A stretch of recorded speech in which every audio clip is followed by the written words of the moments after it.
नमस्कार दोस्तों, स्वागत है आप सभी का हमारे YouTube चैनल में एक बार फिर।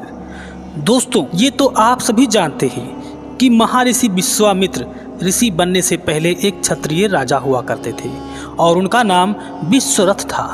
हमारे धर्म ग्रंथों में महर्षि विश्वामित्र से जुड़े कई कथाओं का वर्णन किया गया है, जिनमें से अधिकतर कथाओं के बारे में आज भी लोग नहीं जानते हैं।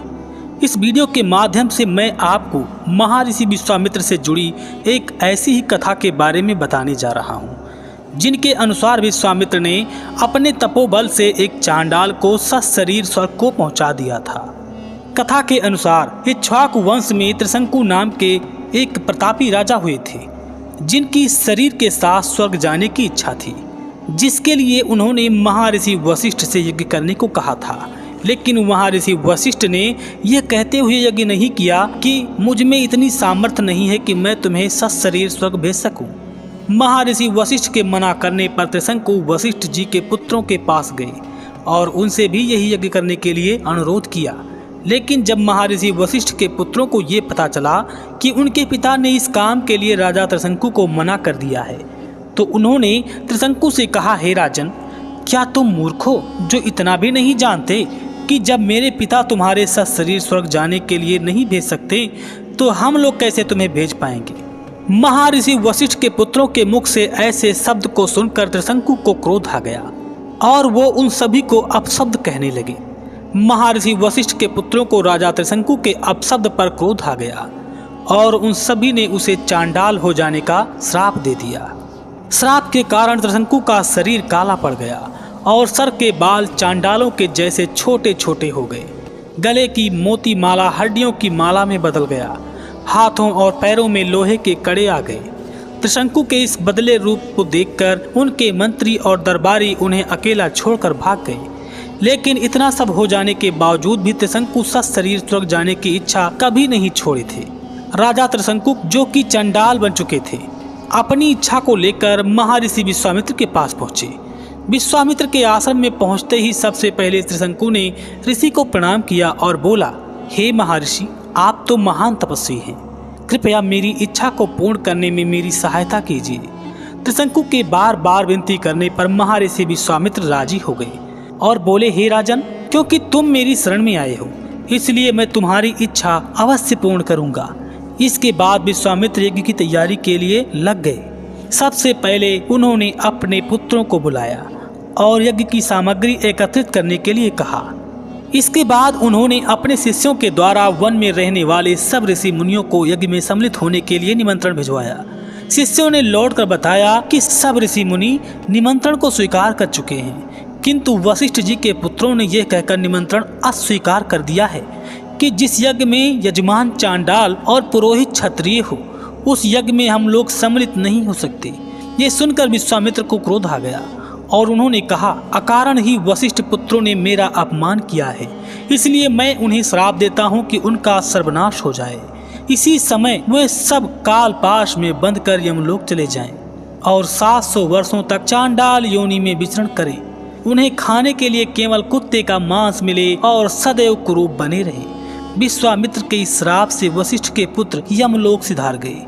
इधर वशिष्ठ जी के पुत्रों की गति से डरकर सभी ऋषि मुनियों ने यज्ञ में विश्वामित्र का साथ दिया। यज्ञ की समाप्ति पर विश्वामित्र ने सब देवताओं को अपने यज्ञ को भोग करने के लिए कहा, किंतु कोई भी देवता नहीं आए। देवताओं के इस व्यवहार से क्रोधित होकर विश्वामित्र ने अर्घ्य हाथ में लेकर कहा, हे त्रिशंकु, मैं तुम्हें अपनी तपस्या के बल पर स्वर्ग भेजता हूँ। इतना कहकर विश्वामित्र ने मंत्र पढ़ते हुए आकाश में जल छिड़का और राजा त्रिशंकु सशरीर स्वर्ग की ओर चल पड़े। उधर चांडाल के रूप में त्रिशंकु को स्वर्ग में आया देखकर देवराज इंद्र क्रोधित हो उठे। उन्होंने त्रिशंकु से कहा, हे मूर्ख, तुझे तेरे गुरु ने श्राप दिया है, इसलिए तू स्वर्ग में नहीं रह सकता। इंद्र के ऐसा कहते ही त्रिशंकु सिर के बल पृथ्वी पर गिरने लगा और विश्वामित्र से अपनी रक्षा की प्रार्थना करने लगा।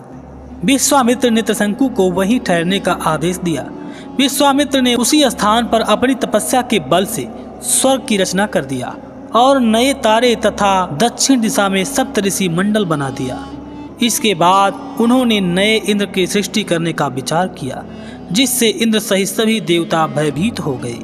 देवता विश्वामित्र के पास आए और बोले, हमने त्रिशंकु को केवल इसीलिए लौटा दिया था कि वे गुरु के श्राप के कारण स्वर्ग में नहीं रह सकते हैं। इंद्र की बात को सुनकर विश्वामित्र जी बोले, मैंने इसे स्वर्ग को भेजने का वचन दिया है, इसलिए मेरे द्वारा बनाया गया यह स्वर्ग मंडल हमेशा रहेगा और त्रिशंकु सदा इस नक्षत्र मंडल में अमर होकर राज करेगा। इससे संतुष्ट होकर इंद्रादि देवता अपने अपने लोक को चले गए। तो दोस्तों, आपने जाना कि कौन थे वो सूर्यवंशी राजा जिनको विश्वामित्र जी ने उनके शरीर के साथ उनको स्वर्ग में भेजा था। ये कथा आपको वाल्मीकि रामायण में मिलेगी। अगर आप इस कथा को पढ़ने के उत्सुक हैं तो आप वाल्मीकि रामायण को पढ़ सकते हैं, जिसमें स्वयं सतानंद जी भगवान श्री राम को विश्वामित्र की बातों को बता रहे हैं। ये धनुष यज्ञ के बाद की कथा है, जब धनुष यज्ञ हो चुकी थी, माता सीता का विवाह हो चुका था। श्री राम जी अपने ससुराल में कुछ दिन के लिए रुके थे, तो वहाँ पर अहिल्यानंदन सतानंद जी स्वयं विश्वामित्र के बातों की गणना कर रहे हैं, उनकी बड़ाई कर रहे हैं कि विश्वामित्र जी को ऐसे छोटे मोटे ऋषि मुनि मत समझिए। वो स्वयं कभी एक क्षत्रिय राजा हुआ करते थे और अपने राज्य के विस्तार के लिए वो हर जगह पर लड़ाइयाँ करके कई देशों को अपने अधीन कर चुके थे। इस तरह से एक बार वशिष्ठ जी से उनकी मुलाकात हो गई थी और वशिष्ठ जी के पास एक नंदनी नाम की गाय थी। उस गाय के लिए उनसे एक भीषण युद्ध हुआ था, क्योंकि वो गाय इच्छाधारी थी। उससे जो भी मांगा जाता तो वो तुरंत प्रकट कर देती थी। ये गाय महर्षि वशिष्ठ को जब मिली थी, जब समुद्र मंथन हुआ था। समुद्र मंथन से स्वयं ये गाय प्रकट हुई थी और देवताओं ने उन्हें दे दिया था। इस तरह से उस गाय को पाने के लिए विश्वामित्र और गुरु वशिष्ठ से कई बार युद्ध हुआ, लेकिन वशिष्ठ जी ब्राह्मण होने के नाते उनको विश्वामित्र जी हरा नहीं पाए और अंत में ब्राह्मण बनने के लिए उन्होंने ब्रह्मा जी की 12,000 वर्ष तपस्या किया।